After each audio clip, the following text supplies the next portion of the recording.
Today is March 26, 2025. My name is Lori Kurtz, pronouns she, hers. Would you please introduce yourself, say your pronouns if you care to, and tell us all of the things you do? Fantastic. My name is Baby Doe Von Stroheim. I go by she, her. And let's see, I am an event producer. That is the main job that I have, and that's where I spend most of my time and energy. Wonderful. So I invited you to this interview because I'm wanting to take a broader look at the social forces at play that led to the inception of Tease-O-Rama. So I'm going to start at the beginning. So where were you born and where did you grow up? We're going way back. All right. Well, I grew up in Southern California in a small town called Fillmore, about 60 miles north of Los Angeles. And, my childhood, typical childhood, growing up in a small town. My parents both were world travelers and very interested in the world around us. So my mom was from France. She grew up in France. My father was loved to travel around the world. He had traveled to Egypt, Europe, Asia.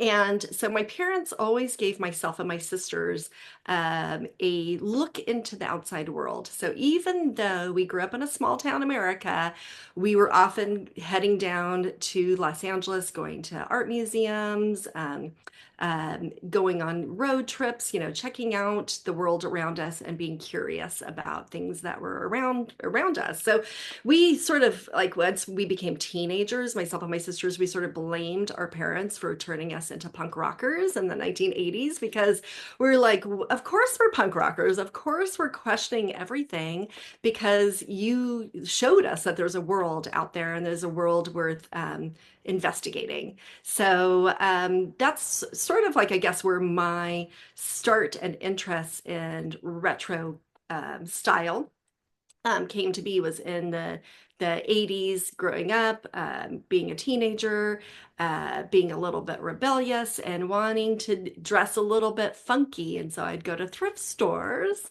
and I would find unique items that clothing, typically clothing, it might be jewelry, it might be hats. But I was looking at the fashion. I was really interested in just kind of getting unique pieces and unique items for cheap. And I also would discover other things at that time. So I started, it's easy to sort of look in the bin of vinyl or, look at artwork, just see what's around you. And back then, let's take it back, in the 80s, things were cheap. So it's pretty like even as a teenager, I could buy stuff. I could get, a few albums, a couple of dresses. I could get a couple tiki mugs. I could gather this stuff that sort of just piqued my interest, And I would say that other people that were sort of this alternative, like liked different, unique things, tended to be in the arts community of some sort. Either they were into music or they were into fine art or they were into fashion. We all were kind of doing this. We're all kind of discovering this stuff together. And, being an 80s teen, I loved going to the video store. I loved, just going and picking out a movie to watch, and I'd pick it based on the cover. And usually it would be like an Elvis movie or something that was kind of 1960s beach party. That was like my vibe. I might get a film noir or something else, but I just love like the fashion. I love like this like kind of glamour from the past. So even though I was like this like rebellious teen that was going to these like wild punk shows and just really sneaking out of the house to go to LA so I can like go check out a fun band or something. I like sort of like just thought, wow, that era from the past, like there's something that's like really, really unique about it and really fascinating to me. Like, were my parents ever like that? I don't know. I just kind of was just not sure. And so that's sort of like how I guess grew up in my atmosphere that I grew up in, and what kind of got me in this direction or path of being interested in what we now call retro style, or vintage clothing, that kind of thing. And that was like where my interest was, like where it sort of like resonated with me.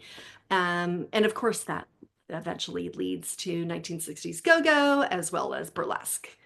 Yeah, yeah, yeah. And so that's an interesting mix of, you described it as you were this 1980s punk teenager, but it's not the black leather studded pierced punk that people typically think of. The Was the punk for you more like rebellious against today's, well, 1980s stuff and more retro? How does the punk sensibility play into that, do you think? Yeah, I mean, I think that in the early 80s I had two older sisters, so they definitely were tuning me into like really cool music and, cool fashions and things like that. So even though I grew up in a small town, and my sisters and I grew up in a small town, um, we were near Los Angeles. So we were pretty close to like, things that were happening, right? Um, so my sisters were going off, because they're older than me, going off to those gigs and checking those out and coming back with stories, and then eventually taking me when I was maybe 12, 13, going with them to those types of shows. And, for me, it was a discovery of music. I just loved this like kind of raw energy from that punk scene. And there was a lot of blending. So like that's one thing that like when I talk about it today with say my kids who are now in their teens, hey, like at that time, like it wasn't as defined. Like there was definitely like you could like the Go-Go's and the B-52s, and you could like Black Flag and the Dead Kennedys. It was sort of like you could have a mix and you could kind of jump into different worlds. I also really loved going to dance clubs. And so when I was maybe 13, 14, 15, I started going to a dance club in particular that I loved at the time called the Odyssey in Los Angeles. And anybody that grew up in the 80s in Los Angeles knows that club. It was a club that I think it was maybe 18 and over, but they maybe looked the other way. So it was sort of like people my age or all young people, a dance club. They were playing anything from dance music that was from the 70s to new wave. And for me it was all about like what am I going to wear and how am I going to do my hair and what am I going to do with my crazy makeup. And I loved going to that club because it was really freeing for me. It was very different than the kind of grimy, more wild punk scene that my sisters were doing, but I liked both of those aspects. And that's like where I got to kind of teeter around and play around with like my musical interests. Um, and music really sort of led its way for many years for me. But like I was saying earlier, just seeing things, like finding things in the wild. The wild also could be like my parents' closet. Like, what is this like cool outfits that my mom had? Like, can I wear them? Or just watching movies, reading books. I was just getting aware of my surroundings and my world around me. And yeah, I just sort of found like a niche, like something that I thought like was a good way to express myself. Do you remember a favorite outfit that you liked to wear in high school? Was there a style or a something, just a sensibility that you liked? It's funny because it was always changing, as like a moving target, right? So I look back at my photos from that time period, and there's times where I had like very like almost what you would call goth now makeup that was like, I had carved lines into my hair so I could have my eye makeup go into my hair. I dyed my hair every single color under the sun. I was probably dyeing my hair since I was about age 12. It wasn't until like maybe 10 years ago that I let my natural hair grow back for the first time. And like since then, probably I was like, what color is my natural hair? So I just had always fun hairstyle. I'm not sure if there was a particular outfit. I remember that I loved wearing 1950s dresses, like sort of these housewife dresses. So I would wear that with like all my crazy, like wild jewelry, and that was sort of like my vibe or style. Yeah, yeah. So then, after high school, where'd you go? Do you have any, formal education or training? And then, if you went to college or anything, what did you major in? Yeah, so let's see. The basics are that I was living in Southern California for a few years. I was going to community college, trying to figure out what I wanted to do, and eventually landed on wanting to study psychology. And at the time, I was living in Santa Barbara, so I applied to and got into UCSB. And I realized pretty quickly, like maybe about a year into it, maybe halfway, 6 months into it, that this was not my people. This was not my vibe. Um, it was very conservative at the time there. People that went to that school had a median income that was pretty high. I grew up, with uh, just middle class, maybe even like lower middle class. My dad was a third grade teacher. It's like we didn't have much money. So, I worked really hard to get into this school and I was spending all this money. And I had a boyfriend that I had broken up with, and I was like, what am I doing here in Santa Barbara? Like, I finally achieved getting into this like great school and everything, and I just was miserable. And I just said, I got to change something.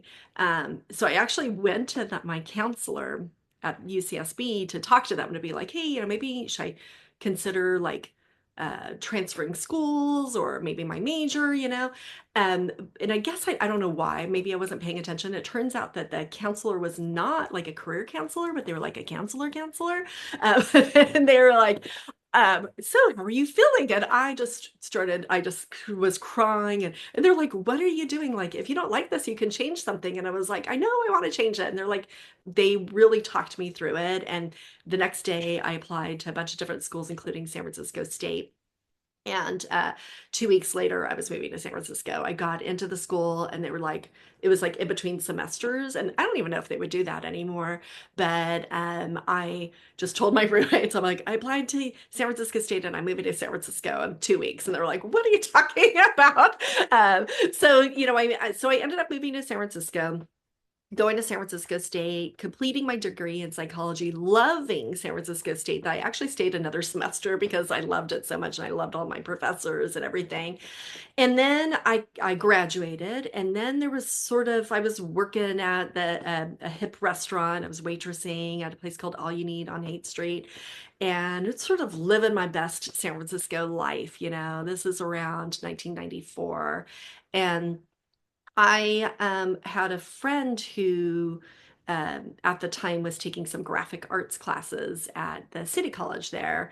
And, I was talking to her and I said, well, I graduated. So I guess now what I'm going to do is I'm going to um, uh, transfer to, like maybe get my master's and continue on with psychology. And, I was talking to her about how I had done all sorts of uh, volunteer work. I had worked like the suicide hotline. I had worked with the adolescents group in San Francisco at Haight-Ashbury. And, I was doing all this work to lead myself up to continue on this path. And she goes, well, it sounds like you haven't really decided what you want to do yet. And it sounds like that's like maybe not totally what you want to do. Take a graphic arts class with me. Like, I think you'll have fun doing that. And I was like, it's great. I love school.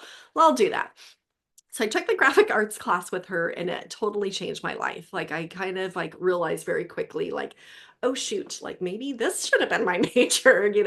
So I took a Photoshop class and Illustrator, and I, did some art classes. We took a press printing class, and my friend and I decided that uh, we would start our own business being web designers.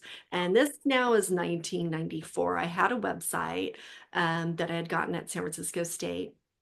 And so I knew about web stuff, and she did as well. And we were like, we're going to become web designers. It's a new thing. And so we started just reaching out to people like, oh, we liked this restaurant that was a vegan restaurant called Millennial. in San Francisco. We reached out to them. Do you need a website? We'll do your website. We just were like, we'll reach out to anybody. We did a lot of bands and artists, and I have my own website as well called Baby Doe's Obsessed, which was all about my obsessions with other people's obsessions, which was sort of my angle.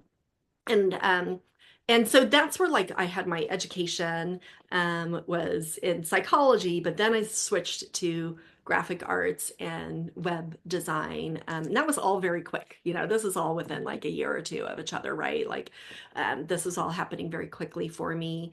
And what I loved about doing the web stuff and creating this website and everything was that I realized like, oh, this is a really fun way to share my story. So this is pre-blog world, right? Like this is such like, back then there were blogs, they were called blogs, people were doing fanzines, they were creating little magazines about their obsessions, but I just thought, oh, I could do kind of like a fanzine type thing on this website. And I started posting my various collections of my own or other people's collections that I thought were fun. So that's where I got to showcase like my tiki stuff. I got to showcase my collections of various things. And I started to kind of connect with people that had similar interests. That's so cool. Yeah, it's astonishing how quickly, if you're in the right place with the energy, things can just shift. Yeah. Yeah, yeah. So this is mid 90s. You're in San Francisco, Yeah. then finding your way beautifully. So when did burlesque tickle your brain? Did it come on the horizon for you? Yeah. So, I think I always liked this retro style, this retro thing. And I liked the old movies. I liked all of this. So of course I knew about burlesque. I knew about the essence of burlesque, the glamour part and the maybe even a little bit about the seedy part. But I also collected photos. So I had a little mini collection of various photos of celebrities from the past, which also included, burlesque dancers as well, and I just liked that style. And so part of this story is that I had this website in 1994. I had a love for zines. I loved collecting zines. And one day in 1995, I found a zine on the counter at the record store that was Tiki News. That was all about Tiki and Tiki culture. And I'm like, what? I'm all about Tiki. Like, this is amazing. So I subscribed to that zine. I got on the email list for the zine as well. And it just eventually ended up being that I started dating the guy that started the zine. So he was living in Los Angeles, Otto. I was living in San Francisco. He came up for an event in January of 96 in San Francisco, a show called Corla Pandit at Bimbo's 365 Club. Yeah. Say the And name of that show again. Oh, at Corla Pandit at the Bimbo's 365 Club. So this would be January of 1996. So I officially met Otto in person at that point. And so when I met him, I was like, oh my gosh, this guy's amazing. And we shortly thereafter started dating. And then later on that year, he actually moved up to San Francisco. We relationship moved quickly and we're like, we cannot be apart. We have to be together. We're still together. And so at that time, like all of these things were sort of happening. I was finding my love connection. And Otto was very involved in Los Angeles music scene, especially when it came to the lounge scene and sort of the garage rock scene and everything. And so he hosted an event in end of 95 called Exoticon. And that event was Corla Pandit performed at it, as well as a few other performers. And he had burlesque dancers and go-go girlas. And he had, just like this whole like experience that happened. And I didn't get to go to that. I knew about the show, but I didn't make my way down to Los Angeles to attend that. So around that time, and now I can't remember, I think it was late 1996, there was an event in Los Angeles that we went down to, and Otto DJ'd. They had a little tiki party, and the Velvet Hammer performed. And that was the first time I had seen the Velvet Hammer or had seen anybody in person perform burlesque, And they were like, my memory is like they were spectacular. Like, here's these women, like they actually did it right. Like they were wearing the vintage style costumes. They had one woman came out of like a clamshell. They had sort of a little bit of a chorus line situation going on. It was just this rock and roll club that we were at. But it really had this vibe that I was just like, oh my gosh, like this is so beautiful. And they had tattoos, and had the like really wild makeup. And I was like, oh gosh, they're like Tura Santana. They're like amazing. Like they're like these women are just like, they really got it. And so that was my first time seeing a burlesque show live, and it sort of just was like, this is exactly like what I love. Like this is what I'm about. Now I didn't want it. I think sometimes when people see something, they can kind of go like, hey, that's going to be me. Like I can envision myself being that dancer. I can envision myself being part of that crew or group. I didn't necessarily feel that when I saw them. What I really just felt was just this energy, this like bringing together this love of the past and the style and everything in a new way, in a new form, like a modern form. Um, and I don't mean modern music. I mean like these were women that were like, covered in tattoos, and they were just like they were cool. They were now. And that was the first time I had seen burlesque live. And I wish I knew exactly the year. I'll have to look it up, but it's around 96 or maybe even early 97. And I believe that was one of their first shows. They had been performing around town a few times, but this was one of their early shows, and they were already having quite a bit of success at that time. Yeah. Yeah. Cool. Yeah. Boy, I just am taken away. And then, so back in the Bay Area, artistically, what was the scene? What did you go see? And let's see. So, about how old were you? You were probably mid to late 20s by the mid 90s Yep. ish. Yep. Yeah.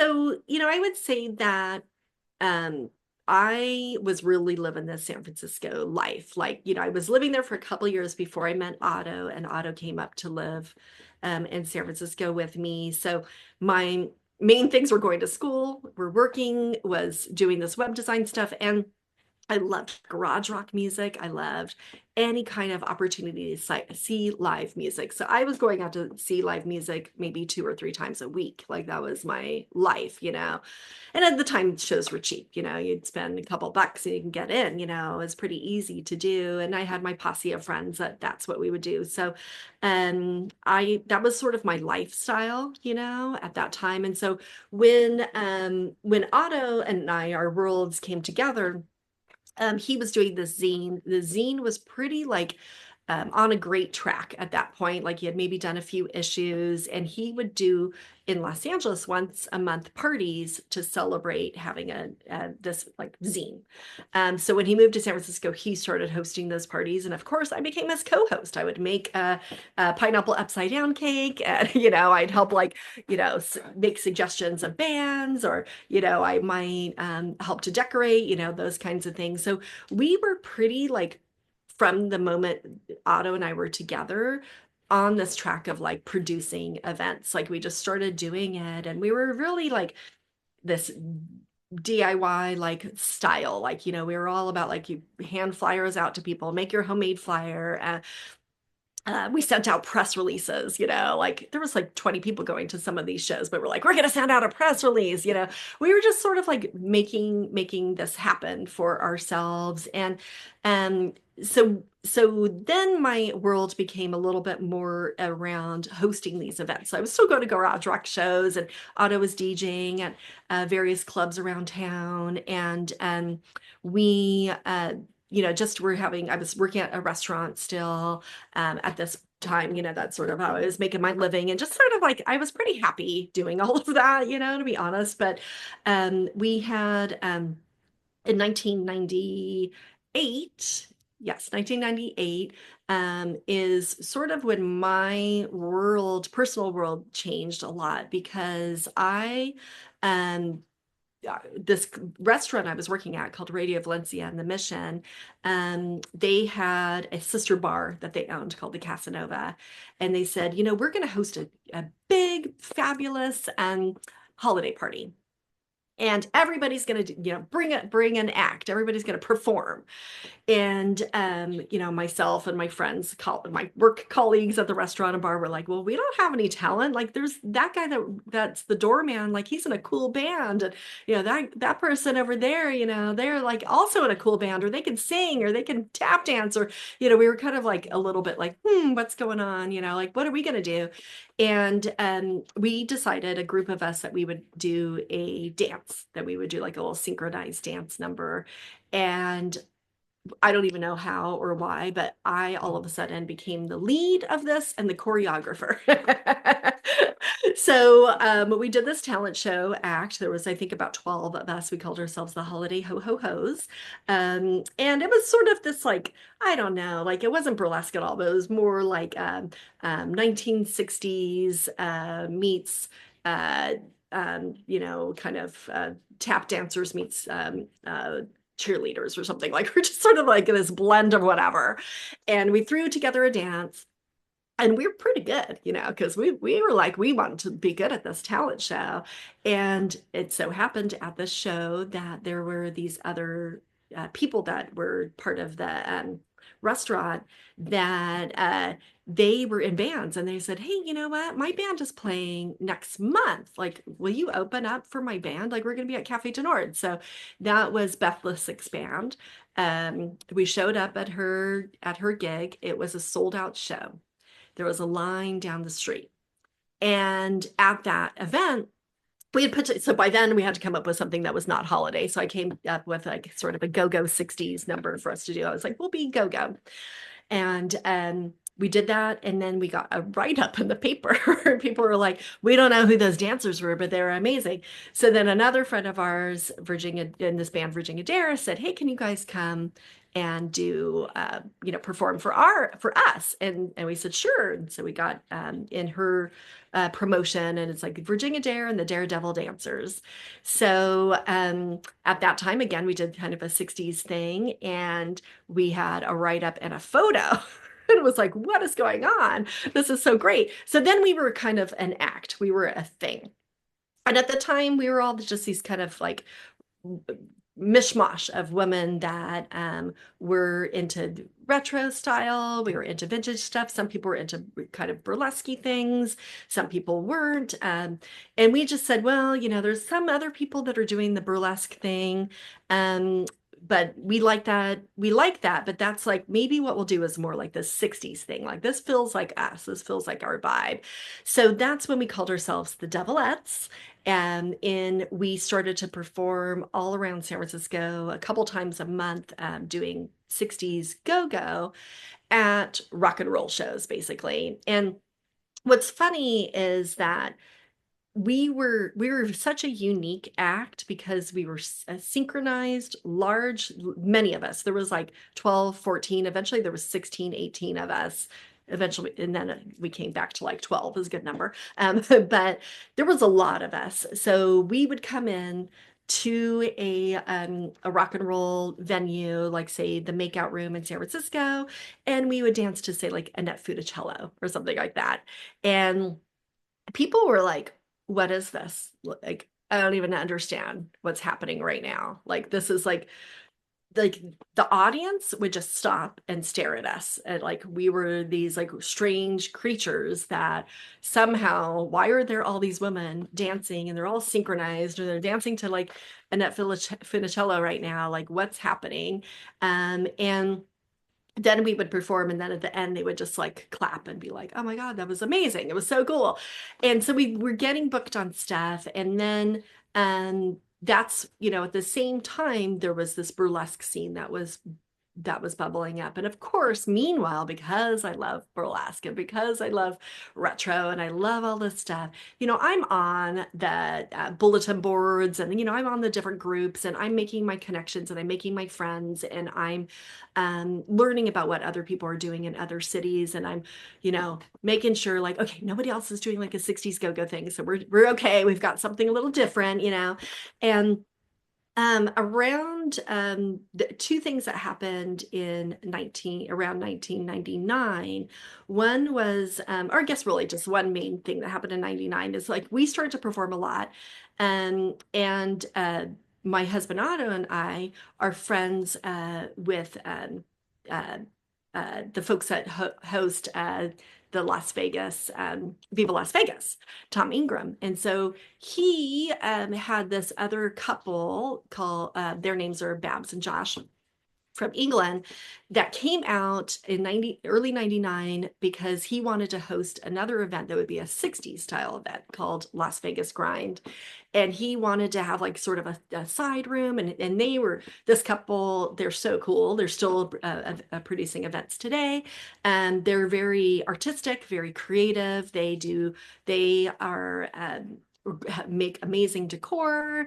She's a fashion designer. She was doing go-go dancing as well. He's spinning records. They were just this really cool couple. So Otto and I met them in Los Angeles, or Las Vegas, sorry, for the Viva Las Vegas, to prepare for this show. And they were like, we need weird acts. We need different acts. We need like sword swallowers, and we need like dancers, and we need, this and that. And I was like, I've got a dance group. So, one of our first shows, like maybe 2 months in, I went to all of the Devil-Ettes, and I was like, how do you guys feel? Like, do you want to keep going? And they're like, yeah, yeah. And I was like, well, we just got booked October Halloween in Las Vegas. And they were like, what are you talking about? And I was like, yes, it's true. And so then we were like, oh shit, we better get it together. Like, we better start like practicing that much more, and get some more costumes together, and get like we didn't have an official costume or anything, so we needed to get that. We played around with some different things, like we did do little sort of cabaret-ish acts. We sort of again settled on the go-go stuff. But when we finally eventually went to the Las Vegas Grind in October of 1999, is when we in person got to meet some of the other burlesque performers. And we met with the Denver crew. And that was like, it was just really cool because like we knew that there was San Francisco stuff happening. I knew about the Velvet Hammer. I knew all of this, but it's like, oh, we're on the same bill as burlesque. Like, this is kind of like, this is cool because we're appealing to everyone. There's something for burlesque, there's the go-go, it's all kind of works well together. Nice. That's so exciting. Just backing up just a couple, 3 years maybe, I just have a list of sort of things that were happening just socially, and let me just list these off and see what your reaction is. So the Pussycat Dolls in LA were performing in 1995, if that resonates. You've already talked about the Tiki News zine. And then also in 95 in San Francisco, there were the Cantankerous Lollies. And then in the 90s, the Jim Rose Circus Sideshow. I remember that coming up through Portland, Seattle. And, that was sort of freak show, sideshow stuff. And then, in the 1990s, the swing dance revival, which, dovetails beautifully with Otto's lounge scene. Can you just talk about that sort of swirling social context? Of Did you, course. how Yeah. many of those did you see in the moment? All that? Yeah. Well, I think that what's interesting is like when you go back into this time period, that there is this like sense of like what was it like? What, we weren't documenting things maybe as much. And I had told you earlier I was on these bulletin boards where people would have like certain interests, like say like exotica music was an interest, and that was a bulletin board, or there was lounge, or there was burlesque. Burlesque was sort of like mishmash with maybe a few other things. So you started to kind of meet these other people, but and I wish I could like have uh, the documentation from those. A lot of those boards disappeared, right? But so at that time, things were happening pretty rapidly. Like there was a lot of like overlap as well. So, like I was saying, I was super into garage rock and this kind of vibe like that.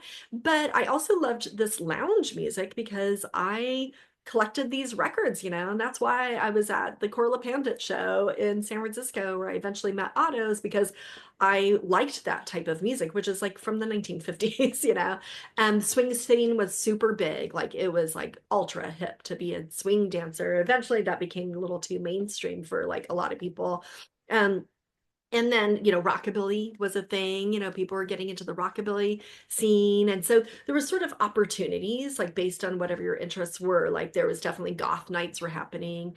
There were yeah, people that were into cars, and there's sort of something for everybody, but there was a lot of overlap in these scenes that were happening. So the Cantankerous Lollies were definitely around. I don't think I ended up seeing them though until maybe like 97, 98, a little bit later. Um, and my love of burlesque was always there, but I personally was not like seeking that out during those that particular 1995 to maybe 1999. I wasn't really seeking out burlesque shows, and I would think I probably a lot of them were like the Devil-Ettes, where they were having to perform either at rock and roll shows, or they were doing something that was a little bit more in the arts community. So depending on who they were and what they were about.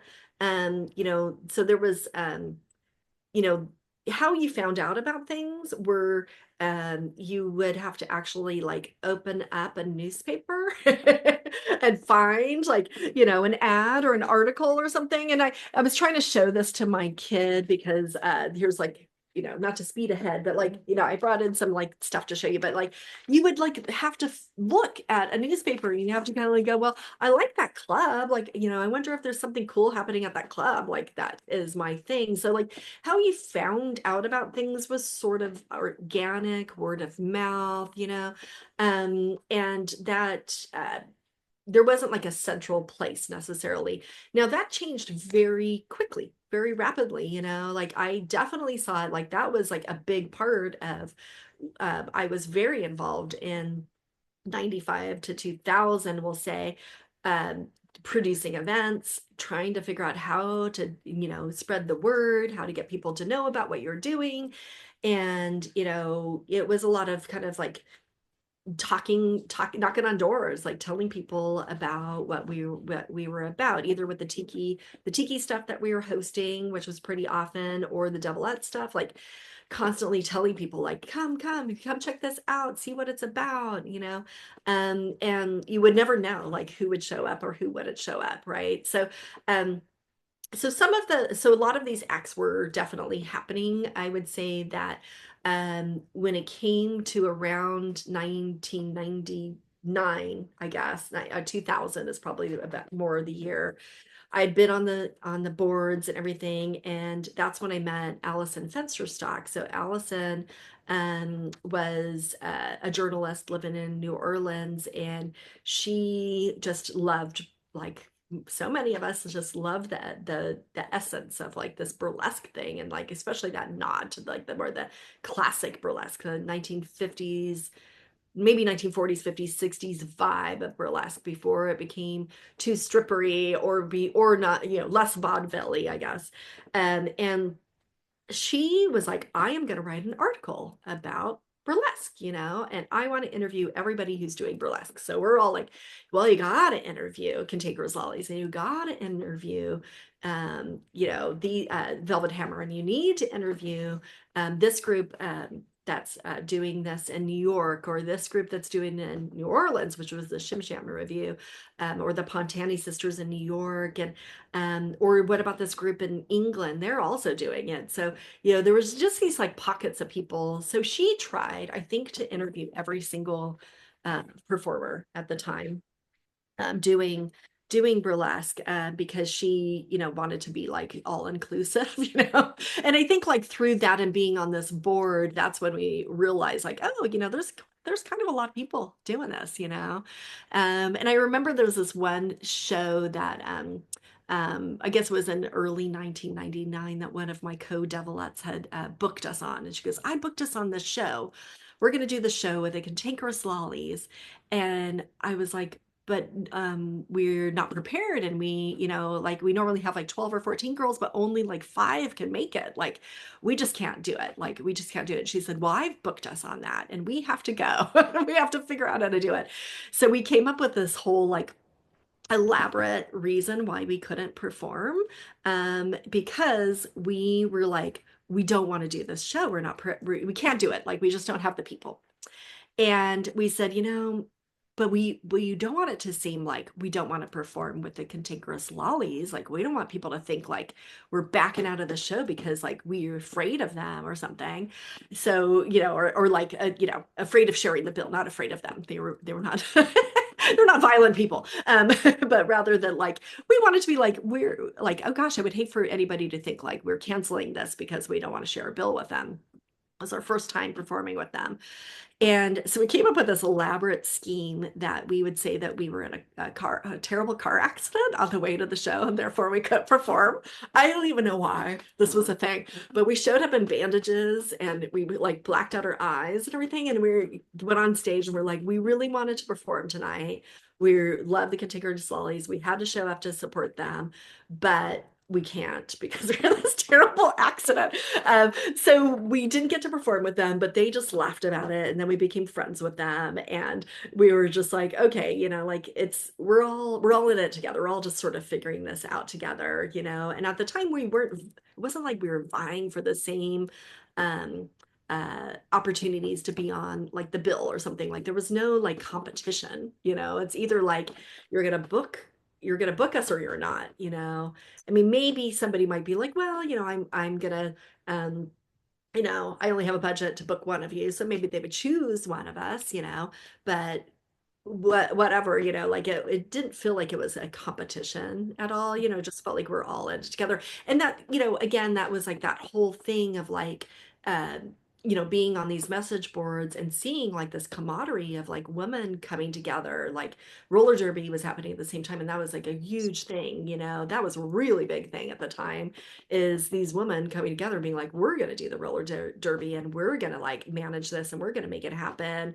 And so that kind of that girl power, of the 90s was very much like important to, I think, everybody that was part of this scene, alternative scene or whatever. So I don't know if I answered totally your like going back in time to the 90s, but other Yeah, than, that's there was great. lots going on. Yeah. Let me follow up with, the message boards, the bulletin boards, the boards. Can you explain what that really was? It's like you showed the newspaper, the alternative newspaper. You had to open the newspaper and find it. So for people who don't know, I'm thinking you're talking about Yahoo groups or message boards through Yeah. something like that. So Yeah. can you just paint a picture of that so that we have it for posterity? Yes, absolutely. So there there was 2 types of message boards. There was one that would go to your inbox, your email inbox.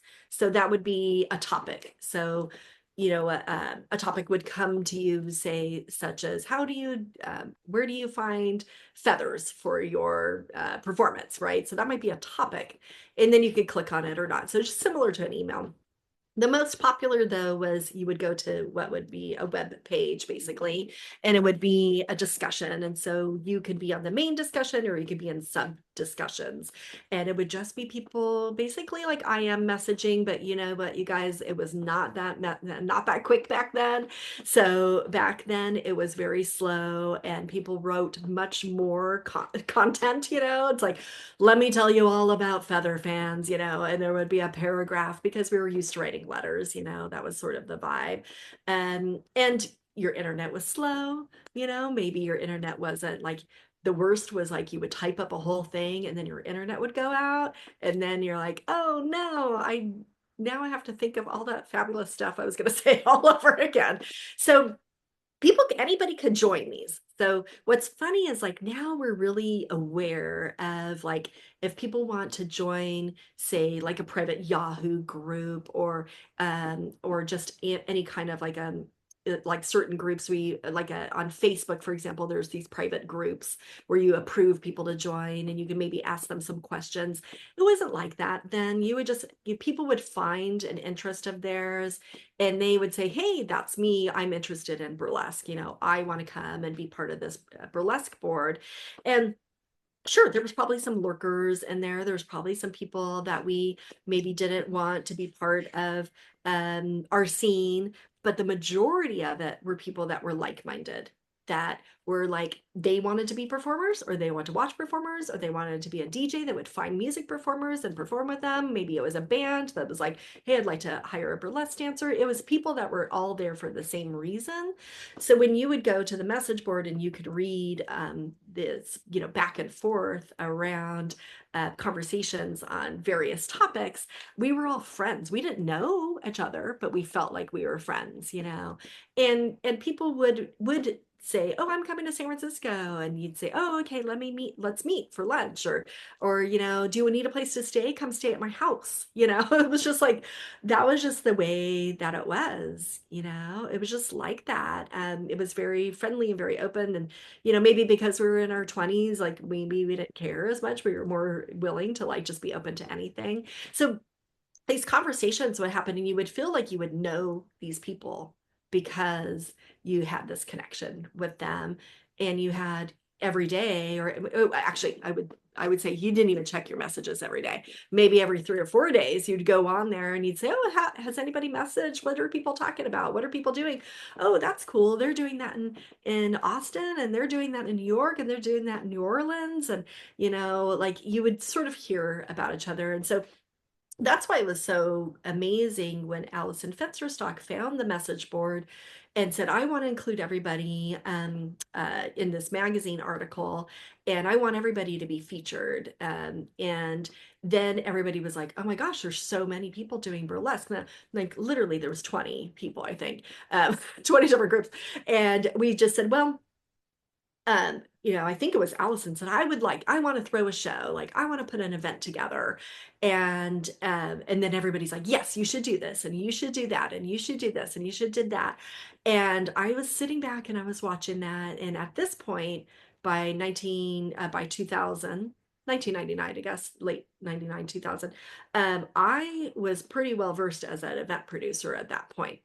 I had my dance group now. We were doing pretty good. I was hosting pretty big shows for our dance group. We were having a lot of, great success. And I'm like sitting back and I was like, oh gosh, like, am I going to raise my hand, and so I eventually did. And I said, I would really love to bring the Devil-Ettes to New Orleans. I have produced all these other shows, and I'd be happy to be the co-producer with you, Allison. And everybody was like, oh my God, that's so great. Oh yeah, we know who Baby Doe is. Yeah, yes, okay, cool. And I called her up on the phone. I did not know Allison. I called her up, other than being interviewed by her for that article. I called her up and I said, here's the deal. Like, there's all these people have all these great ideas, like, oh, let's make it a competition and let's do this and that. But, I just want us to come up with the idea and the plan. And I want us to like know that like we're gonna do this, and we can listen to all these voices, but like let's make sure that we're on the same page, because I didn't know her. I did not know her at all. And she was like, I think that's a good idea because I'm feeling overwhelmed with all the different ideas. And my main reason I wanted to call her is I did not want it to be a competition. I was like, already there's exotic world happening. That's a competition. I am actually like anti-competition, so I don't like competitiveness. I feel like I come from that world of like all girl power, like we were talking about. And I was just like, I just don't want it to be a competition. I was like, if it is, I was just like, I'm out, And she's like, no, no, it doesn't have to be. I'm like, okay. Phew. So we put on the board, we said, I'm doing it. Everybody's excited. And then we're like, what should we call it? And we as a group came up with the name. Like I didn't, we knew about Tease-O-Rama, the Betty Page little reel. And somebody said, Tease-O-Rama, but maybe it's Tease-O-Rama, and I was like, that sounds great. Um, like, let's use that name. And we booked the Shim Sham Club in New Orleans, which is already hosting burlesque shows with their in-house band. And we booked the Howlin' Wolf for a couple of nights as well. So we had like this 3-night show and we went big. Like we said, we're going to have a 500-person show. We're not going small. Like, I had already done 1999 and 2000, we had done Las Vegas Grind, like we did these big shows, like why go small? And at that point, like already the Devil-Ettes, like, but we were established and we were, we, oops, sorry. We were, we had our postcard, this is a Devil-Ette postcard. We were getting promotions. We were getting, we were getting in articles. People were doing fun, just sort of like we knew what to do. We knew how to throw a party. And so I was like, we are going to do it and we're going to do it right. So we decided for that first show that we would invite every single person that was doing burlesque at the time. And we had told everybody, like, we want this to be produced by women, and the backstage and crew is going to be as many women as possible, and it's going to be for women. So at the time, there was definitely some guys doing burlesque, more like the comedy acts and the MC and things like that. But here's a poster, Tease-O-Rama 2001.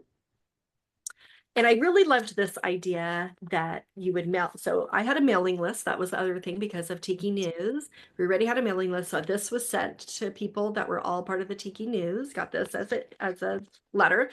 We got all of the people who were part of the show. We said, if you know anybody, if you have an email list, like if you have a mailing list, sorry, not an email list, a mailing list, like give us the actual like letters, their addresses. So this is, a lot of information. So it's New Orleans, at Friday Howlin' With, Saturday Howlin' With, Sunday at the Shim Sham Club, $18 for a 1-day pass, $30 for a 2-day pass, $45 for all 3 days. That felt like so much money.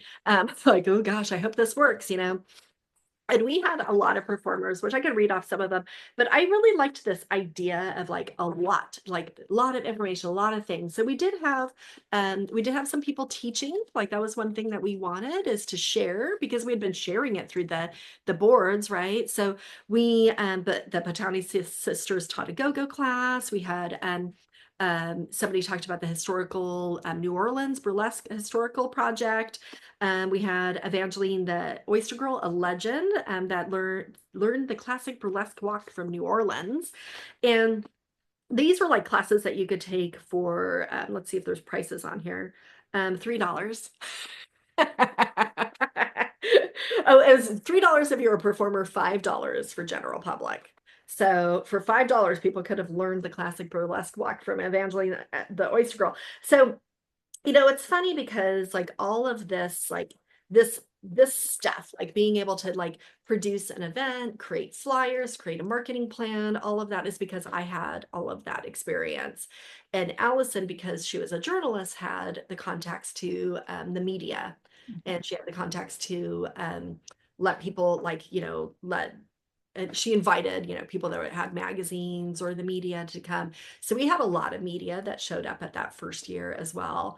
I remember we were all excited because Playboy magazine came. We're like, oh my gosh, like we've made it big.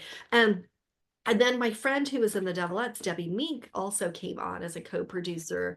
And Debbie was the only person that in 2001, when we first did this, out of our threesome that had a cell phone. And we were like, Debbie is very valuable. Um, let's bring Debbie into the mix. So she had some friends that were living in New Orleans. She had lived there before, so she kind of knew her way around. And so she and with her cell phone, she was very handy.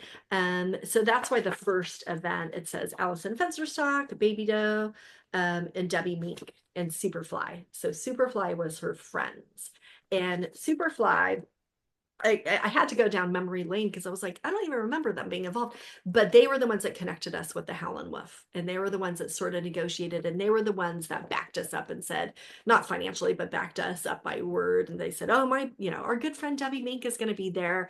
Please, like, let's book the show. Now, we didn't know at the time that burlesque was sort of newish, right? And so when we showed up, they were like, I don't know about this burlesque thing. And so I'm walking in to the Howlin' Wolf, the day before. It's my first day meeting Allison in person. So we show up and they're just like, I don't know. Like, burlesque doesn't happen outside of the Shim Sham Club. Like, we're not sure. Like, obviously you've sold all your tickets and you have a great promo. We're not going to say no at this point, but you got to be prepared, like that something might happen, like you might get shut down by the cops or something. So like we need a plan. So they told us like you might have to like pay off the cops, like you might have to pay off the police, like if they show up, I don't know, like I just kind of felt like, oh, I don't know. But we put the show on. The show went until 4 a.m. every night. We had back-to-back performances. And well, before I break into go into that a little bit more, what I was going to say is that when we wanted to do this event and we said we're going to invite every single person that's performing burlesque today to be part of this event, we weren't really sure what was going to happen because obviously we didn't have much budget. Like we had like $100, per. I think we had a tiered thing. I think if you were like a solo performer, you got 25 or $50, and then if you're a group, you got $100. And then if you're a single performer, you could perform for like 5 to 10 minutes, and if you're a group, you could perform up to 15 minutes. And I don't even know, like, why that's way too long. That is way too long. So, people perform these very long acts, very old school. That was very much like old school style. So that's why we went till 4 a.m. But we had reached out to all of these groups. So some of these groups included, of course, the Velvet Hammer, the Shim Sham Review from New Orleans. And then we reached out to like the Potana Sisters in New York. We had Fisherman's Famous Burlesque that was with the Cantankerous Lollies. That was a band that was performing with dancers. We had the Vava Vavoom Room Vava Vavoom, sorry, from Brighton, UK. We had the Memphis Confidential from Memphis, Burlesque as it was, Denver, Vava Voom Room Girls, New York, Fluff Girl Burlesque Society, Vancouver. You can see that this is like pretty broad. And that was actually a lot of groups. So that's interesting because I would say that the groups within the groups were having soloists, but the soloists weren't on their own. They were all part of a group. So then, you had some soloists as well coming from New Orleans and New York and so on. So we had this idea, this concept that we would invite everyone, but we really wanted to make sure it was okay with Dixie Evans, who was hosting the Exotic World in Hellendale. And we called her up and we said, we're going to be doing this. Like, how do you feel? Like, we don't want to compete or anything. And she was like, this is amazing. I can't believe that you're creating something like this. And wow, you've invited all of those people. Well, I want to come. I want to come out to that. Like she was just so like welcoming and so happy and so giving to like this experience. And we want, I loved the classic stuff. So the idea of like inviting the local legends to join us, like, of course that would happen. And that was always a big part of our event, is that we would invite the legends, we'd invite any legend. What's interesting though, when I looked at this, I realized like We actually did not name the burlesque legends. We just said plus other stars from the past.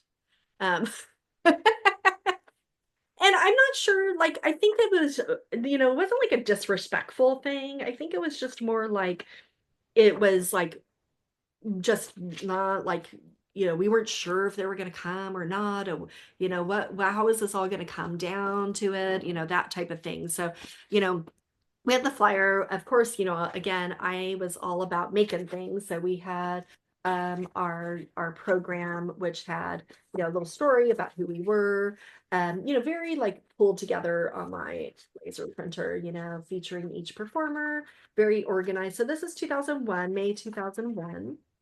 And we got a few advertisers in here, but enough I think to pay for the printing of this program, Um, we um we broke even, and we felt pretty proud about that. We were like, we made it so we could break even. And um that's us as the producers, of course, getting all of my Devil-Ettes, all 14 of us out there.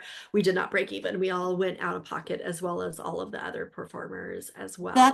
That's one of my questions about these early days. Well, and frankly, today also is the financial logistics Yeah. of who could, and I'm thinking back to my career. I was working in theater. I was a regional theater costumer in the 90s, early 2000s.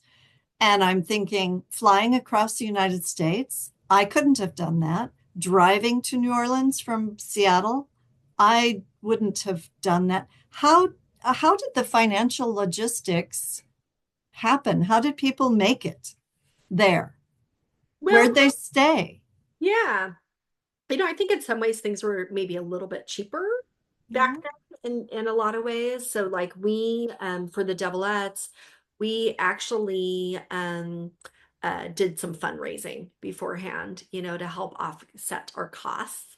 We actually were fundraising to get a costume. We were just like, we need a new costume, we wanted to have a new costume. And that was like, I think it was $100 per girl to make this costume. And that was like our goal, And then we had a little bit extra that we ended up like buying pizza like one night. But we all bunked together, three or four gals in a room.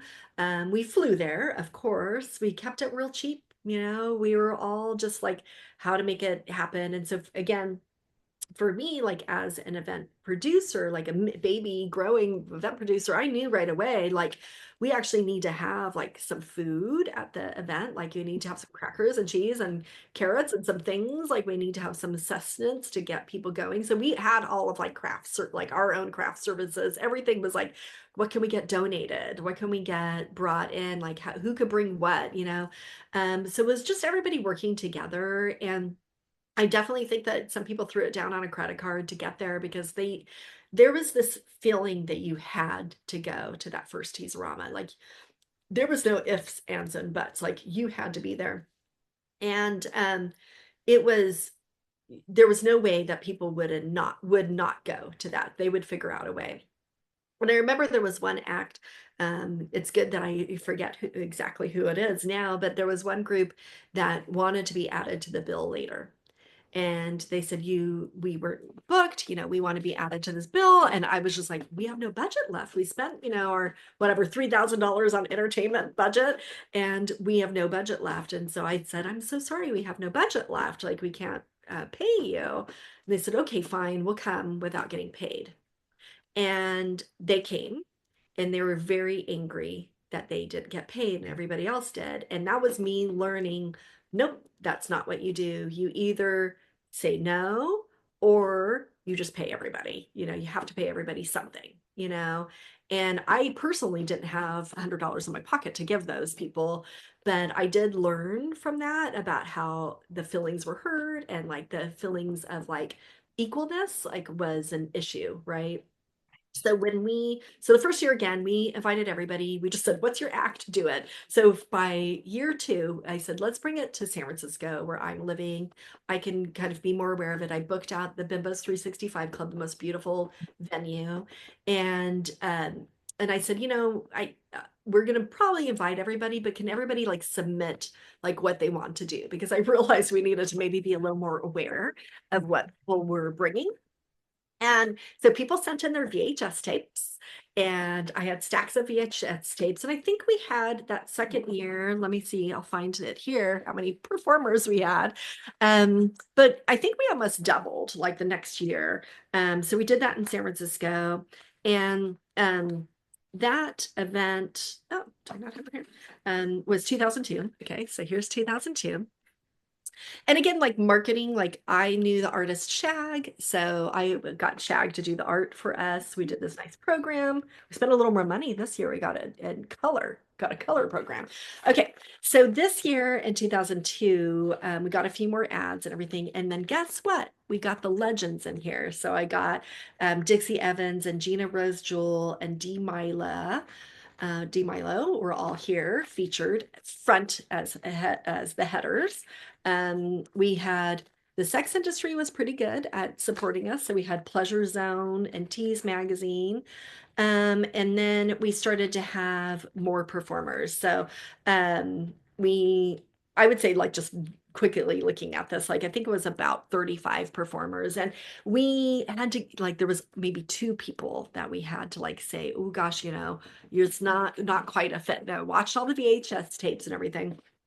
And they were maybe not doing really burlesque at all. Maybe they weren't dancers or performers. And this was like a really fabulous event. We wanted it to be like we're some people had seen burlesque before. They maybe have seen it at rock and roll shows. Maybe they had seen it at a dinner club or something, but this is the first time we're bringing it all together on this big stage.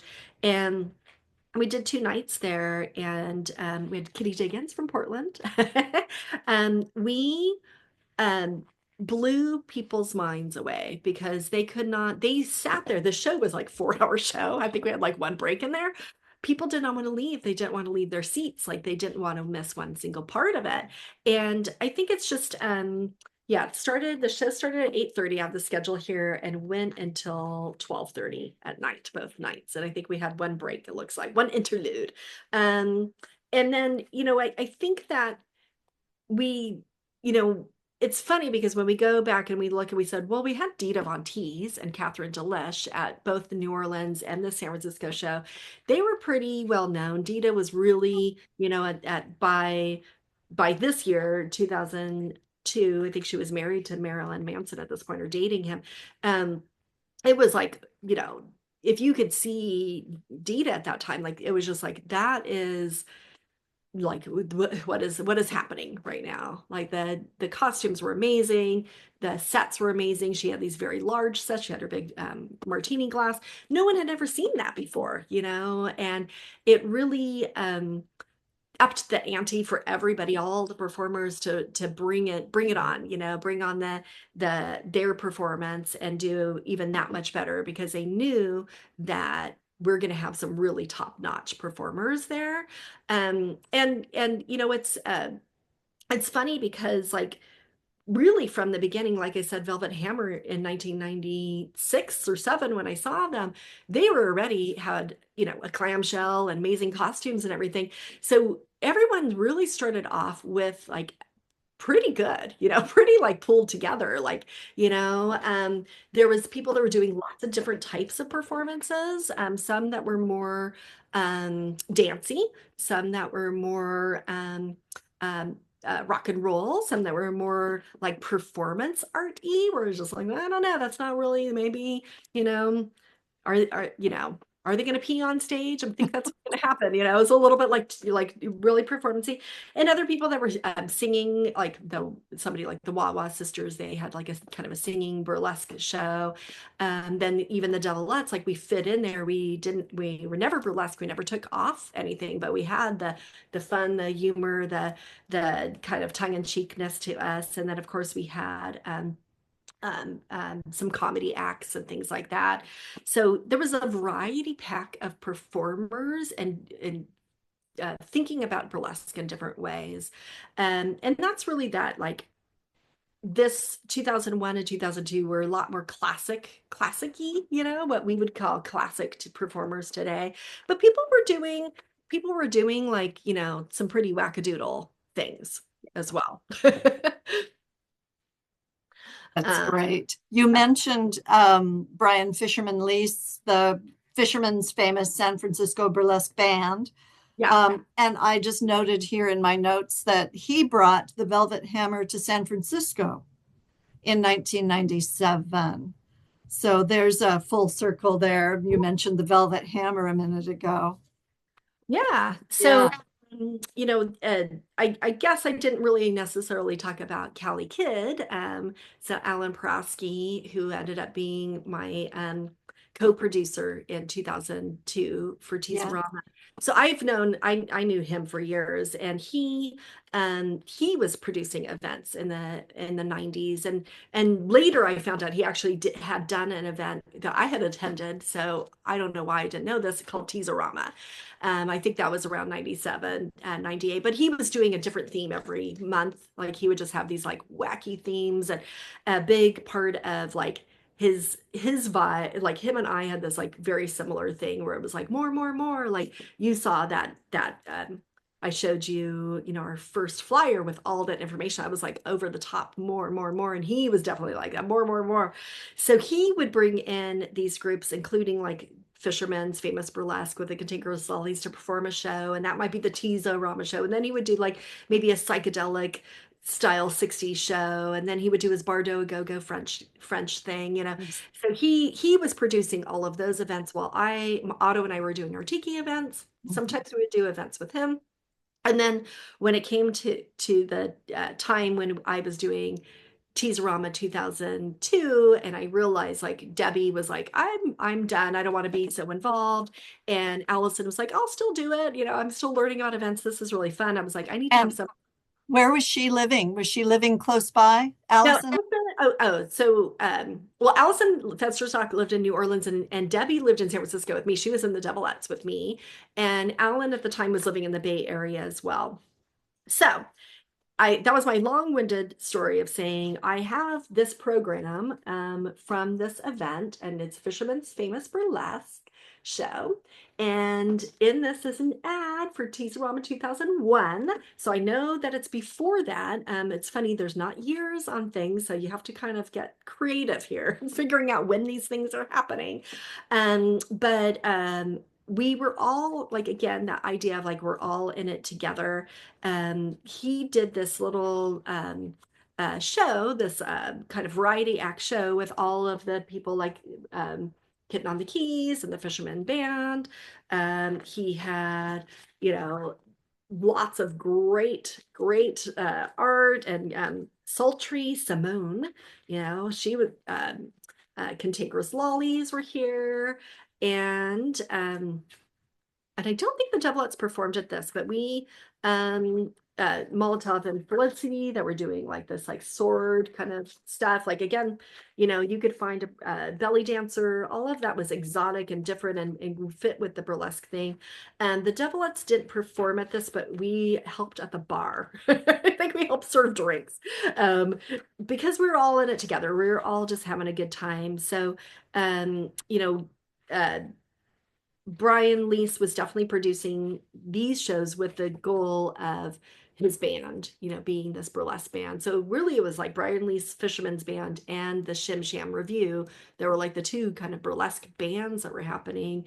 And he was really good at, I'm still friends with Brian Lease. He's a fisherman. He's performing at our event, Tiki Oasis, this year. So that's kind of cool. Still at it. Yeah. Um, And but was Shag, was the illustrator and artist Shag still in your scene at this time? Oh yeah. So I know Shag through the tiki scene, through Otto.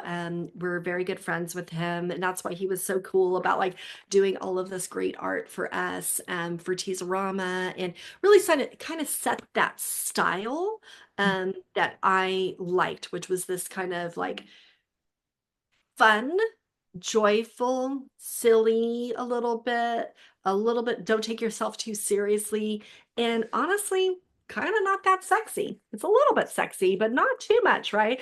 And I, and it's because to me, burlesque was about the tease. And I really liked that aspect of it. Of course, it's sexy, but I was more into like, how can this be about the tease? Um, so what I was going to say is, I thought I had another one here. Yeah, here's 2002 in San Francisco. So this was our 2002 poster for Alan and I, and all of our information. And we had many, many acts of 3 nights, September of 2002. And let's see if there's any pricing on here. $25 in advance, $30 at the door. That was for the weekend. And of course, we did have a convention, Tease-O-Rama style. So we had many classes, and we had Rick Delop talking about the legends of burlesque. We had pasty making with Bonnie Dunn. We had people like Amelia of twirlygirl.net, which is funny because it's Indigo Blue. We had How to Be a Burlesque Star for Fun and Profit. And I always think of this as like a pretty kind of fun thing. We had to search for the Evangeline the Oyster Girl. So we had the actual Evangeline the Oyster Girl came out to sorry, I almost said Tiki Oasis, to Tease-O-Rama in San Francisco. And she worked with pinup sensation Dita Von Teese, and they found the next Evangeline the Oyster Girl with the idea that she was going to train this person and show them exactly how to do the act. The winner, turns out, lived in Australia. So I don't think they ever actually taught her anything. And maybe the Evangeline Oyster Girl didn't really want to tell her secrets. It's possible. We did synchronized swimming. We did stage makeup. We did dance workshop. And it's funny because I see some people teaching like Hot Pink Feathers. And Hot Pink Feathers is Kalita from Hot Pink Feathers. And she got into burlesque because the Devil-Ettes in 2001, we were rehearsing like crazy to go to the first Tease-O-Rama, right? And she was like, "What do you guys like? What's going on?" Because she was, her dance group was in the rehearsal room next to ours. She's like, "You guys are always here, and you're always so much fun. What are you doing?" And we told her about this event, and of course, I handed her a flyer. She flew out to New Orleans, knew nobody, got totally inspired about burlesque, ended up creating a burlesque group, Hot Pink Feathers. And I could see in 2002 she was ready teaching. She was teaching a dance workshop. It was a Brazilian flavored burlesque dance workshop. So that's how fluid and fast it was going, right? And it was happening quite quickly. And at this point, we have Dita Von Teese involved in Catherine Delish. We have these people are sort of getting more traction, getting a little bit more famous. And, we're like, okay, 2003, we're taking it to Los Angeles. So we did Los Angeles in 2003. And let's see, this year, only sold one-day passes. They were $35. So no longer $35 for the weekend, but $35 a day and $100 for a VIP pass. And I remember that was like a really big deal that we would like have these reserved tables, and you could like sit at a reserved table, and you could go to all the daytime convention classes. And again, there was many daytime convention classes. That was like a really big deal for us. And what's interesting about this moment, so now we're talking about, 2003. It's there's Allison, myself, Alan from Liftoff Productions, Callie Kidd, producing this. Uh, there are people that are starting to get on TV, starting to get noticed, starting to get more publicity. People are maybe making a little bit more money. And I learned that first year. I pay everybody the same, except for maybe the headliner. Like, I just need to like pay everybody the same because I can't be in that situation where I didn't pay a group. That was not cool. And, I should have just told them that they couldn't come, but instead I let them come, and then they were mad. So at this point, everybody got paid the same. And I told everybody like, hey, everybody's going to get paid the same. Across the board, come or not. This year, we did have a lot of applicants, a lot of people still sending in their VHS tapes as well as some DVDs. At this point, we had them send in their photos, send in what they wanted to do. No fee to apply, but we would write everybody a letter, and we would tell them if they didn't get in, And we offered them a ticket. We were like, sorry, you can't get in, but we'll still give you a ticket because we felt bad that they couldn't make it. But when I look at this, like we had the hot headliners, which is Dita Von Teese, Catherine Didlish. Now the Botani sisters are making their way up, so they're a hot headliner. And we had living legends Dixie Evans, Tora Santana, Gina Rose Jewell, Satan's Angel, Isa Starr, Cynthiana, and Kiva. And we had a lot of troops, whole lot of troops here, as well as soloists, and we had bands as well, and just other kind of like DJs and performers. And what's interesting is like when I look back at this, like there was a couple of moments that stood out at this particular Los Angeles event for me. One of them was Satan's Angel. So Satan's Angel was this sassy woman that we like knew about her, and Allison and I had met her at Exotic World, and we were like, oh, she's really great. And Allison would be talking to her on the phone, and eventually she passed it off to like me because she was sort of in charge of the legends, because that was like Allison was in charge of the legends and I was in charge of everything else. And she was like, I can't do this anymore. Like the conversations are so long, they're like an hour or two. When I call her, like, can you start calling her too? So then I started calling her. And so we would have these long-winded conversations. And what was funny is like, we both were like, we need to watch her perform. Like, we are going to watch her perform. Like, that we have dedicated so much of our life to make this performance happen. Like, we are going to actually watch this. And so we watched her perform, and she did this dance that would never fly now, which was she wore a Native American outfit, big headdress and everything. I think she claimed that she was indigenous of some sort, but this was an act that she had done in the 60s and 70s, and the costume pieces were from that era. Like, you looked at them, you're like, this is the original pieces, and she performed, and she just had this energy about her that everybody stood up like, what did I just witness?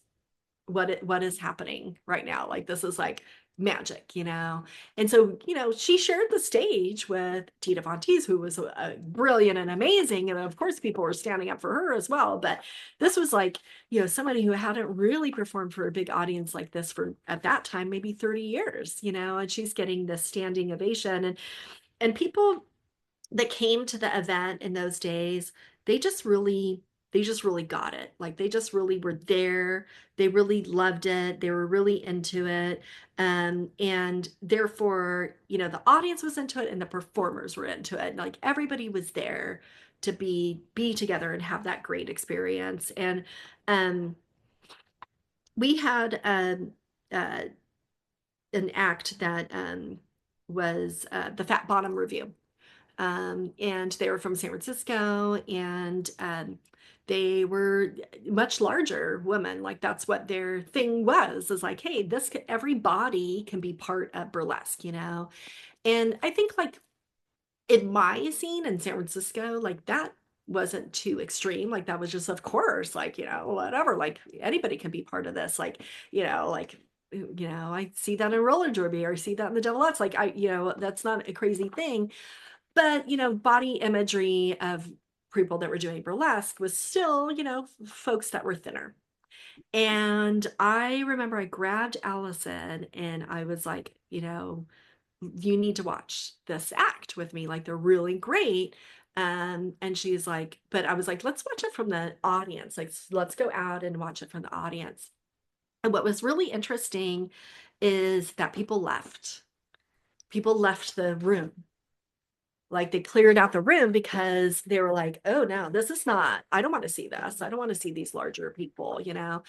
And Allison's like, wow, I wouldn't have never thought this would happen. I was like, yeah, I really didn't think so either. And I was like, maybe it's because we're in LA. I don't know. Like, I feel like in San Francisco, this wouldn't be even a thing.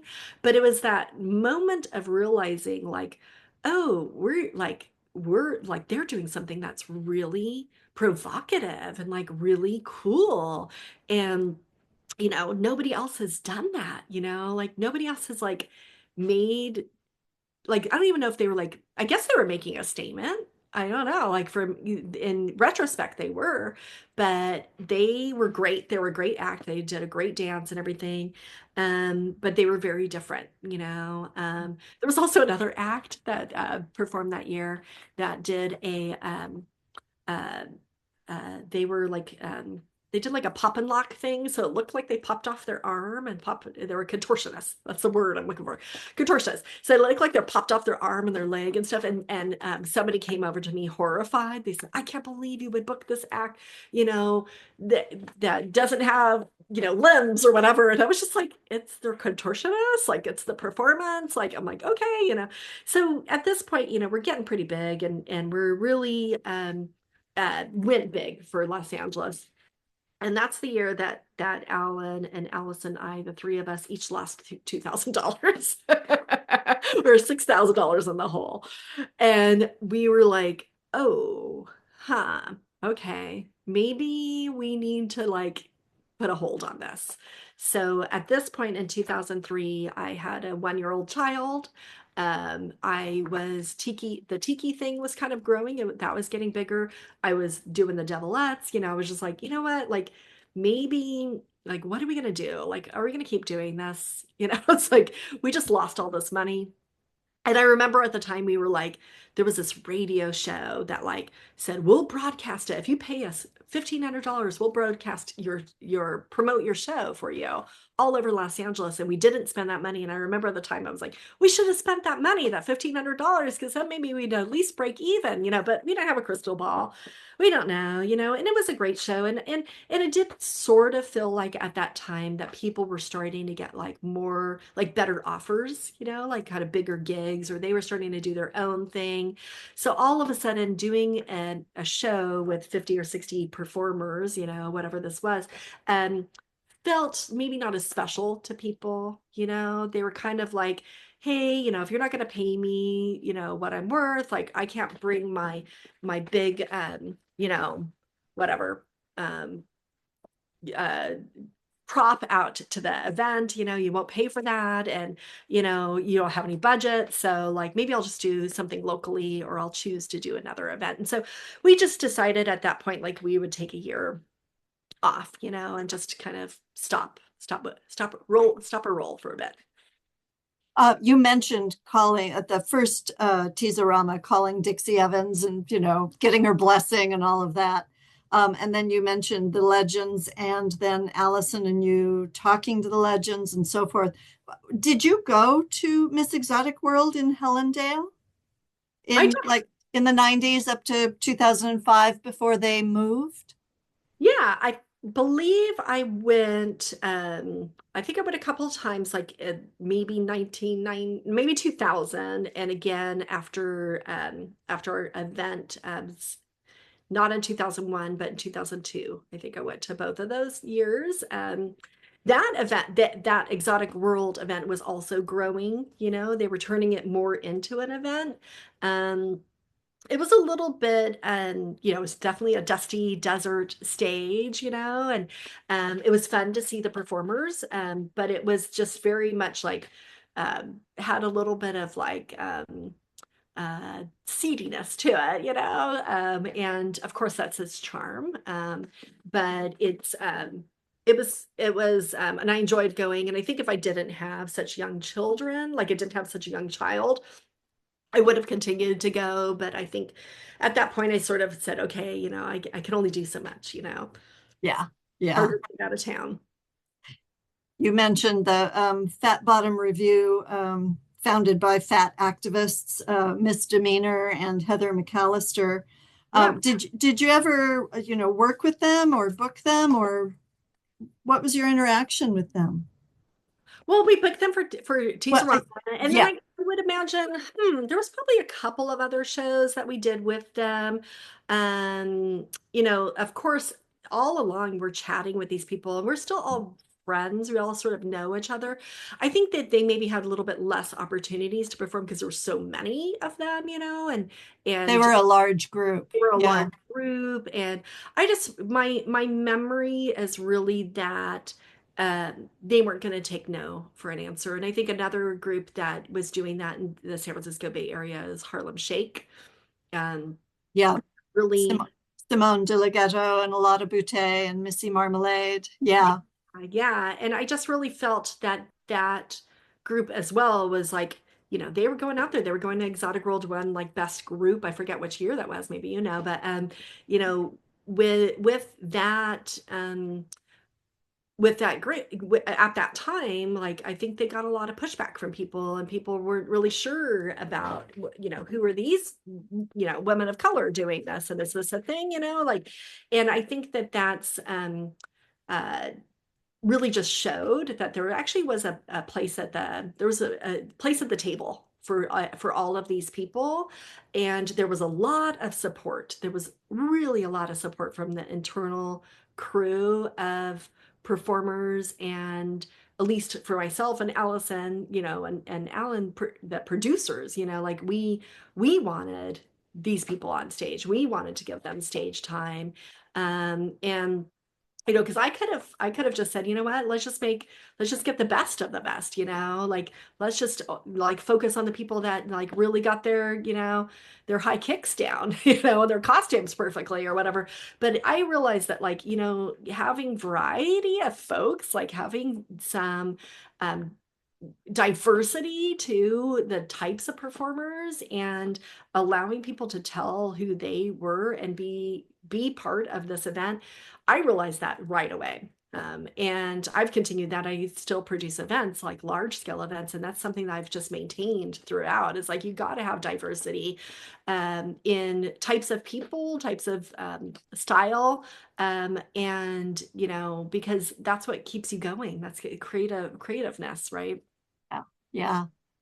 I don't want to skip over what you did in 2004, 5, and 6, but I definitely want to get to the 2008, the North American tour. Yes, yes, yes. Well, I think, like, so what's interesting is, we skipped, so we did 2001, 2002 was San Francisco, 2003 was Los Angeles. We skipped 2004 after losing some money, came back in 2005 and came back to San Francisco.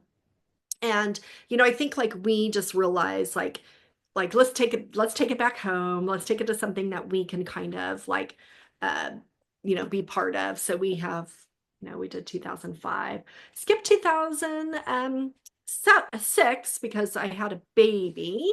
I think I don't remember doing 2006. Did we do 2006? I don't know. But we did do 2007 back in San Francisco. And when it came to 2008, by this point we were like, okay, like I remember like Alan was just like, so 2007, yeah, so 2007 is when um New Orleans Katrina happened, right? So Allison couldn't come out for that event. And so we kind of pulled it together, and then she was like, I think I'm going to take a little bit of a back seat on this. And um she didn't join us for the next 2008, but Alan and I just said, you know what, like go big or go home. Like we're just gonna go for it. Like we're just gonna make this thing happen at the scale that we'd like to do it, So okay, here's Ellen and I. This is probably around 2007 or 8, something like that. And um, we really wanted to keep making this happen, but we knew that there was this competition that was happening. There was these other events happening. And so we decided, you know what? Let's create a little mini tour. So Alan then had by that time moved to Ashland, Oregon. And so we took it on the road. So Tease-O-Rama Road Show is what we called it. And we had Zumanity, which was like the sexy Cirque du Soleil, was our sponsor. So I remember they gave us like $1,000 or something. So we're like, cool, we can make this happen. And we had this idea that we would take a small group of people on the road, with the idea that we would end it in San Francisco with a bigger event. And that when we would go to these other locations, we'd pick up a handful of other performers, right? And it would be this kind of like, fun getaway kind of thing. And so we went, so we said, well, here we go, 2008. Swinging in Seattle, September 26th, pumping in Portland, awing them in Ashland, and shimming in San Francisco. So this was like we just went for it. And Alan being the one that has like way more wild ideas than I do, had this idea of the big book of burlesque. He goes, okay, we're going to take it on the road. And what we're going to do is we're going to tell everybody burlesque is here. You know, this is a big deal, you guys. Like, you should be part of this. And we are going to create a big book of burlesque of every single, um, uh, like a phone book, like, it's basically the idea. So we had the pink pages. Actually called it the pink pages. And it was multiple pages. Like many pages. I think there was over 100, and it was everything like how to get your costume pieces to performers, burlesque information sites, classes, activities, clubs and show events, sexy stuff. So this like many pages, because we wanted people to see that this was like beyond us, like this was beyond just what we were pulling together, you know.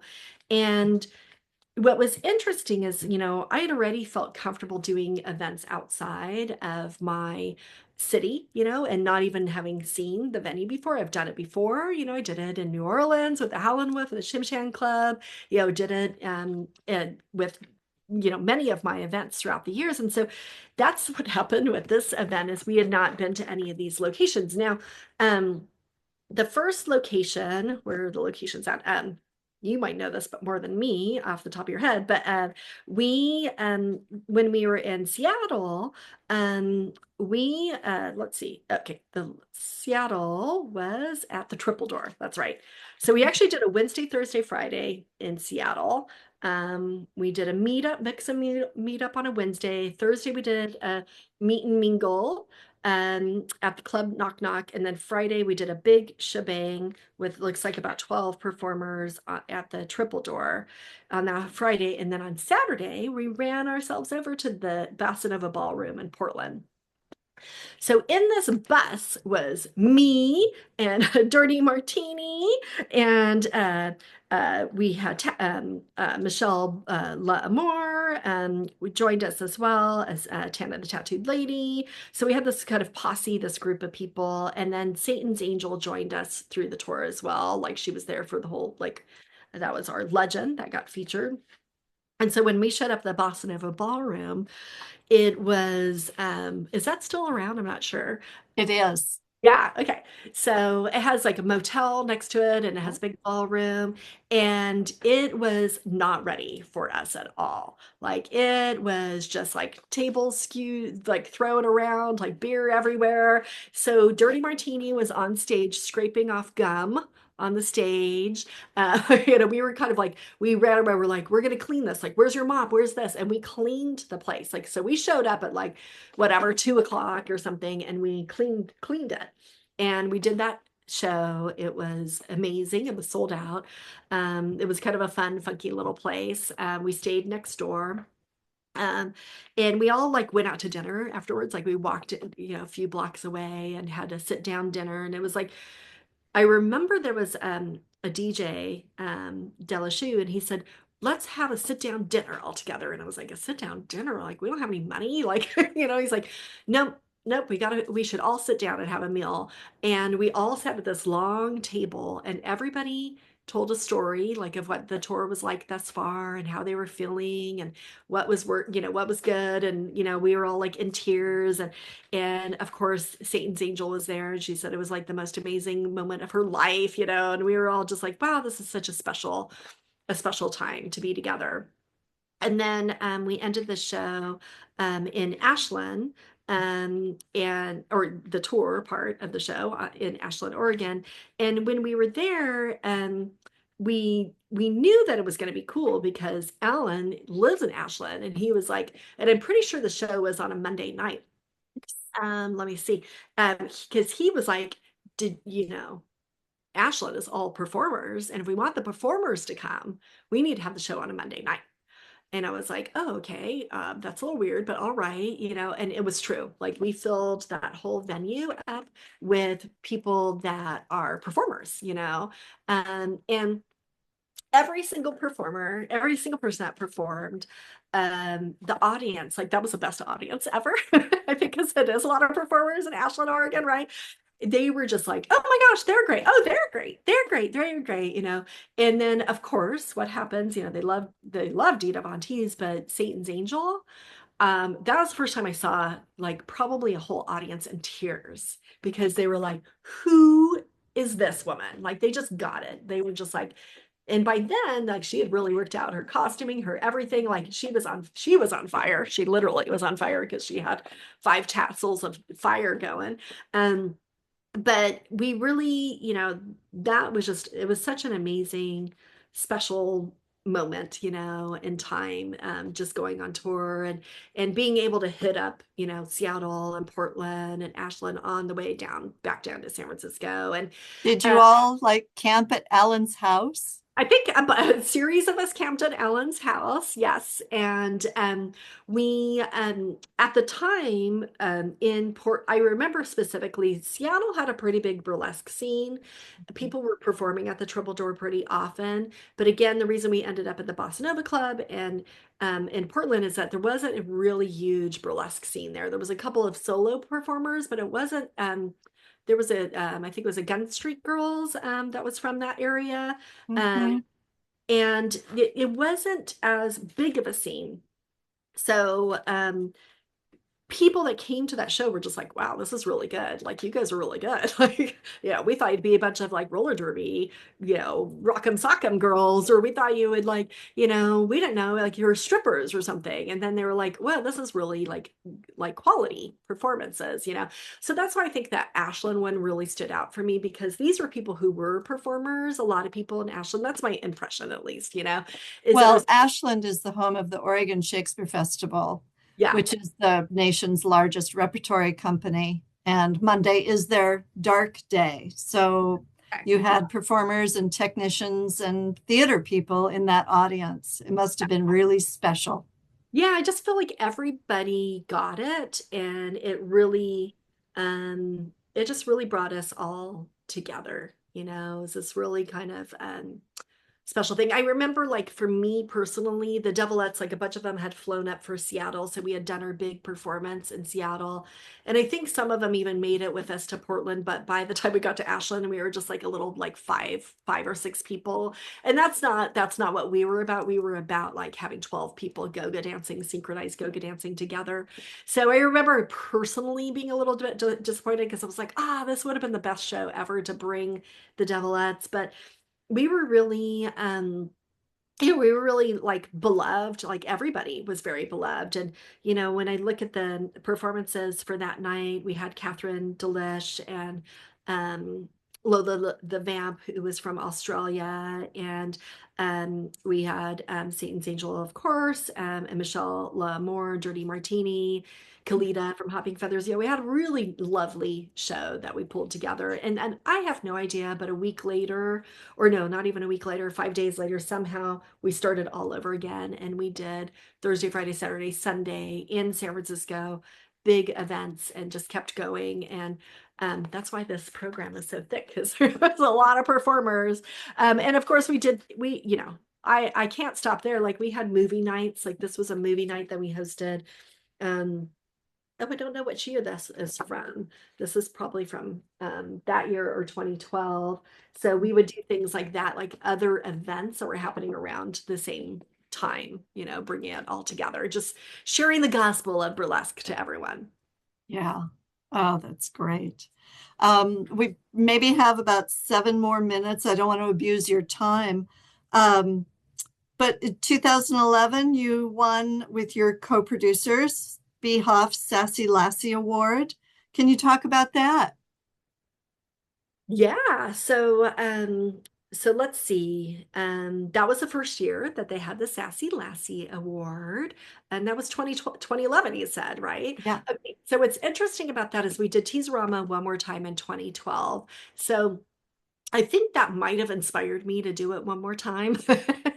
Because, you know, at that time, what year did BurlyCon start?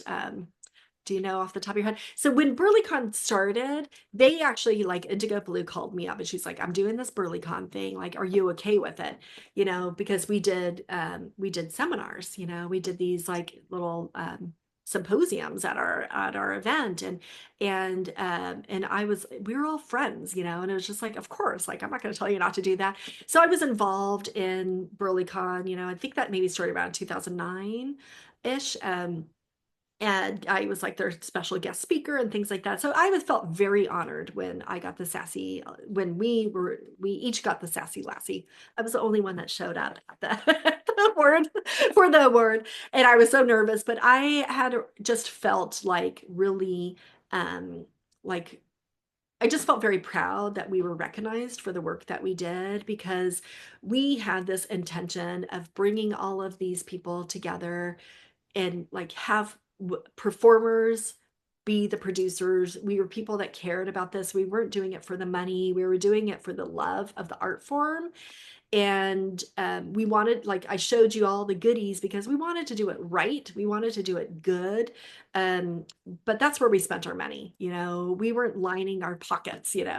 We were doing this really selflessly because we wanted the scene to grow and to we wanted performers to continue to do this and learn this craft, and for this craft to like be continue for the next generations. Like that was something that was so important to us, is that other people would learn how to do this and that it wouldn't just stop with us. Like, and we started to see that things were changing. There was a new generation of people that were performing that never even knew about Dixie Evans. They just knew about Devil-Ettes. They were coming in from this different point of view, and the style was changing and so on. So it felt really great for me to get that Sassy Lassy in 2011, because I felt like it was worth it. Like it was worth it to be recognized. And we did do the Tease-O-Rama again in 2012. And I kind of felt like, okay, I still got another one in me. Maybe we'll keep going. And I had this sort of idea that, maybe I would do a book, or maybe I would, uh, kind of do something different with it. I just realized I don't have a program from that year. I have all the goodies except for that year. And when we did that year, it was very interesting because we still had all the people that loved us from the past, but now we had some newbies, some people that were new to the scene. And it really felt like a really special time, but maybe a good time to put it on pause. Like at that point there was festivals happening all around the world. There were, BurlyCon is happening. Beehoff was now in Las Vegas. It just had gotten so much bigger. And I realized that I wanted to keep doing work with the Devil-Ettes, still doing our 60s go-go thing. And I wanted to work on Tiki Oasis, which was my event that I host with my husband. It started also in 2001, the first year that we did Tease-O-Rama. I also did Tiki Oasis for the first time. And I saw that event was growing and becoming bigger, and I wanted to focus more of my energy on that.